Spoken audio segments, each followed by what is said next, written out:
आपको पश्चिम बंगाल के वर्धमान लिए चलते हैं। यूपी के मुख्यमंत्री योगी आदित्यनाथ क्या कह रहे हैं, सुनते हैं। रामनवमी के जुलूसों पर हमले होते हैं। बहनों और भाइयों, ये बंगाल है। 15वीं सदी में बंगला रामायण लिखा गया था।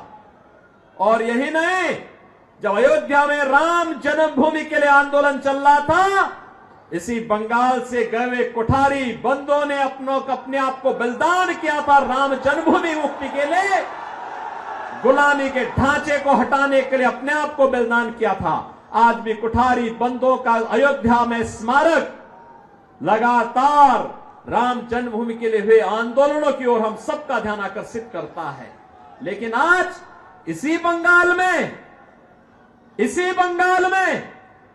जिस बंगाल ने कभी स्वामी विवेकानंद ने वैश्विक मंच पर कहा था, गर्व से कहो हम हिंदू हैं, आज उस बंगाल में जय श्री राम बोलने पर प्रतिबंध लगाया जाता है। आज उसी बंगाल में जिस बंगाल ने कभी बांग्ला रामायण लिखा था, आज जय श्री राम बोलने पर उस पर गोली चला दी जाती है, शोभा यात्राओं पर हमले कर दिए जाते हैं, सरकार के द्वारा झूठे मुकदमे दर्ज कर दिए जाते हैं और उपद्रवियों के सामने पूरी की पूरी टीएमसी सरकार मौन बनी हुई है। बहनों और भाइयों, जिस बंगाल ने मातृभूमि के प्रति हमारा सम्मान का भाव क्या होना चाहिए,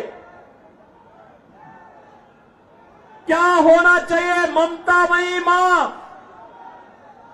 महाकाली की उपासना जगत जननी मां भगवती के रूप में कैसे होना चाहिए, पूरे देश को सिखाने वाला सभ्यता, संस्कृति, कला और संस्कारों की बंगाल की भूमि में आज संदेश खाली की घटना होती है। अपराधी को टीएमसी सरकार बचाने का काम करती है और अपराधियों के साथ जो ममता दीदी की यहां की जनता को मिलना चाहिए था, वह ममता अपराधियों को दी जा रही है।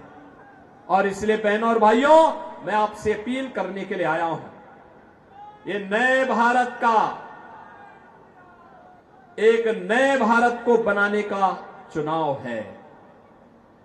अच्छे और अनुभवी लोग, जुझारू लोग देश की संसद में जाएं, देश को प्रतिनिधित्व दे सके, मोदी जी के नेतृत्व में कार्य कर सके, सम विषम परिस्थितियों में आपके हितों के लिए कार्य करने वाला व्यक्ति होना चाहिए।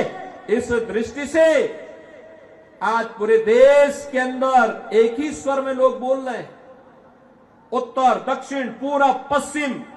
अब तक 2 चरणों के चुनाव संपन्न हो गए हैं। बहनों और भाइयों, मुझे देश के अंदर अनेक राज्यों में जाने का अवसर प्राप्त हुआ है। अकेले उत्तर प्रदेश में ही 80 लोकसभा सीटों पे चुनाव चल रहे हैं।